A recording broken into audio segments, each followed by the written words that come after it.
গতকাল সুগা যখন বার্থডে উপলক্ষে লাইভে আসছিল, তখন মুসলিম আর্মিরা রমাদান মোবারক কমেন্ট করছিল।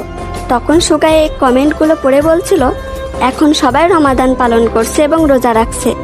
আমার জানা মতে রমাদানের সময় সূর্য ডুবে গেলে আপনারা খেতে পারেন। আমি কি ভুল কিছু বলেছি? আমিও সূর্যাস্তের পরে দিনের প্রথম খাবার খাই।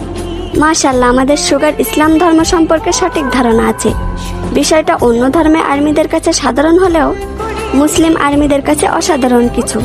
কারণ এর আগেও সুগা একবার বলেছিল, মুসলিম মেয়েরা হিজাবের আড়ালে তাদের সৌন্দর্য লুকিয়ে রাখে। মুসলিম মেয়েরা অনেক বেশি সুন্দর হয়। তার মুখে মুসলিম ধর্ম সম্পর্কে এত সুন্দর কথা শোনার পর তার প্রতি একটা আলাদা ভালোবাসা জন্ম নেয়।